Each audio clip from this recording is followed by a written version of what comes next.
No तर आज बनवणार आहे रव्याच्या गोड पुऱ्या। तर ही रेसिपी माझ्या मनानेच मी तयार केलेली आहे आणि खूप छान आहे रेसिपी। मुलांना तुमच्या नक्की आवडेल, त्यामुळे एकदा ट्राय तर करून बघा। आणि मुलांच्या टिफिनसाठी ज्या दिवशी खाऊ सांगतात मुलं द्यायला, तर आपण हा पदार्थ देऊ शकतो। खूप आवडीने मुलं खातात आणि थोडी हेल्दी पण आहे। तर ह्यामध्ये मी दूध घालणार आहे, त्यामुळे ती थोडी हेल्दी पण आहे आणि रवा तर सगळ्यांना माहितीच आहे हेल्दी असतो। तर कशी करणार आहे मी ही प्रोसेस तर बघू शकता तुम्ही। तर इथे माझ्याकडे जाड रवा होता आणि तुमच्याकडे जर बारीक रवा असेल तर तुम्ही हा मिक्सरवरती बारीक नाही केला तरी पण चालेल। तर माझ्याकडे जाड रवा होता, त्यामुळे मी थोडासा मिक्सरवरती फिरवला आहे। इथे बघू शकता, जास्त आपल्याला पीठ पण नाही बनवायचं, नॉर्मल एकदा प्लस करायचं आहे। आणि मी हा ताटामध्ये आता काढून घेते।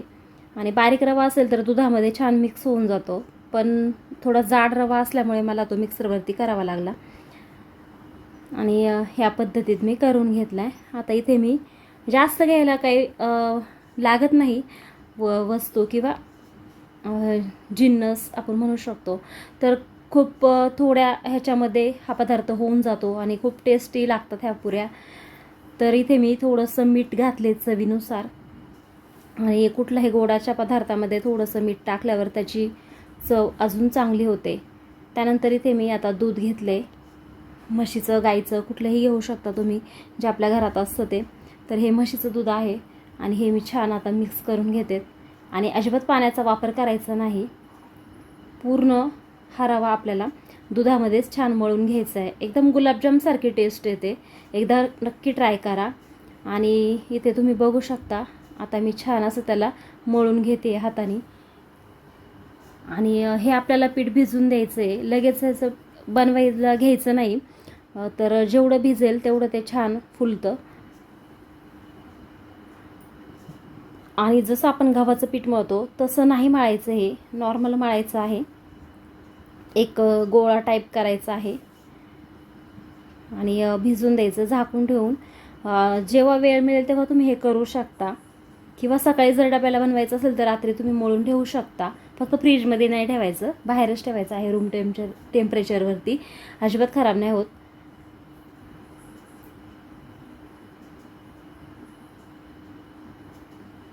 इथे बघू शकता, ह्या पद्धतीत मी असं थोडंसं घट्ट मळलेलं आहे, पातळ अजिबात मळायचं नाही, कारण हे जेव्हा लाटणार आहे तेव्हा पिठाचा वापर मी करणार नाही। तर इथे आता मी पाणी घेतले पाक बनवण्यासाठी। तर 1 वाटी रवा घेतला होता, त्यामुळे 1 वाटी पाणी घेतले आणि अर्धी वाटी साखर, एवढा पाक पुरेसा होतो। आणि ह्याच्या बऱ्याच पुऱ्या होतात, 1 वाटी जरी रवा असला तरी पुऱ्या त्याच्या भरपूर होतात। तुम्ही बघू शकता पुढे मी किती पुऱ्या त्याच्या बनवल्यात। आता इथे आपला पाक छान तयार होतोय। तर थोडा वेळ जाऊन दिला मी, त्यानंतर मी पाक बनवायला ठेवला।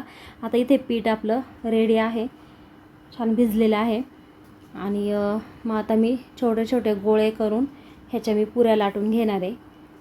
आणि शक्यतो जेवढ्या लहान साईजच्या बनवता येईल तेवढ्या लहान साईजच्या बनवा, मुलं पण आवडीने खातात आणि दिसायलाही छान दिसतात।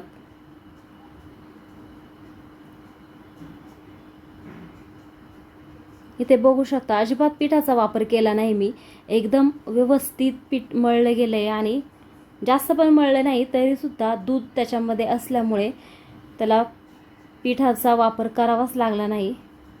त्यानंतर 1 वाटी रव्यामध्ये एवढ्या साऱ्या पुऱ्या झालेल्या आहेत, पूर्ण ताटभर। ते बघू शकता तुम्ही, एकसारख्या सगळ्या पुऱ्या झालेल्या आहेत आणि खूप झाल्यात। आता ह्या पुऱ्या तळून घ्यायच्या। तर ह्या पुऱ्या तुम्ही तेलात पण तळू शकता, तुपात पण तळू शकता। तुपात तळल्या तर एकदम भारी लागतात। आता इथे मी शेंगदाणा तेल घेतले, आता त्यामध्ये मी पुऱ्या सोडून घेते। आणि ह्या पुऱ्या अजिबात मीडियम किंवा स्लो गॅसवरती तळायच्या नाही, एकदम हाय फ्लेमवरती म्हणजेच फुल गॅसवरती ह्या तळून घ्यायच्या आहेत। जर आपण मीडियम गॅसवरती जर तळल्या किंवा पार स्लो गॅस असेल आणि त्याच्यावरती जर ह्या पुऱ्या तळल्या तर त्या कडक होतात आणि त्याच्यामध्ये पाक मुरला जात नाही। त्यामुळे फुल गॅसवरती तळायच्या आहेत. त्या काही कच्च्या वगैरे आतमध्ये राहत नाही, कारण रवा पूर्ण भिजलेला असतो तो, आणि त्यामुळे तो कच्चा वगैरे राहण्याचा प्रश्नच येत नाही. आता इथे साईडला आपला पाक पण रेडी आहे. थोडासा नॉर्मल मी त्याला गरम करायला परत ठेवलं आहे. गरम पाकामध्येच ह्या पुऱ्या आपल्याला टाकून घ्यायच्यात. परत लगेच गॅस बंद केला. नॉर्मल परत थोडा जस्ट गॅस लावला होता मी, की कडकडीत गरम पाहिजे म्हणून, आणि असं त्याच्यावरती पाक सोडते चमच्याने. बाकीच्या पुऱ्या पण मी ह्या पद्धतीने तळून घेते, आणि सगळ्या ह्या पुऱ्या एकदम आपल्याला पाकामध्ये ठेवायच्या नाही, 2-2 3-3 ठेवायच्या, लगेच काढून घ्यायच्यात. आणि अशा पद्धतीत ह्या पुऱ्या आपल्याला लगेच काढून घ्यायच्यात. सारख्या पूर्ण कंटिन्यू गुलाबजामसारख्या पाकात भिजत नाही ठेवायच्या, लगेच पाकात त्या मुरल्या जातात, त्यामुळे लगेचच काढून घ्यायच्यात. दुसऱ्या पुऱ्या तळसोपर्यंत पहिल्या पुऱ्या टाकलेल्या काढून घ्यायच्या आहेत. इथे बघू शकता खूप छान अशा पुऱ्या आपल्या रेडी झालेल्या आहेत. नक्की ट्राय करा. याच्यावरती मी पिस्ता किसून घातला आहे, दिसायलाही छान दिसन, मुलं आवडीने खातात.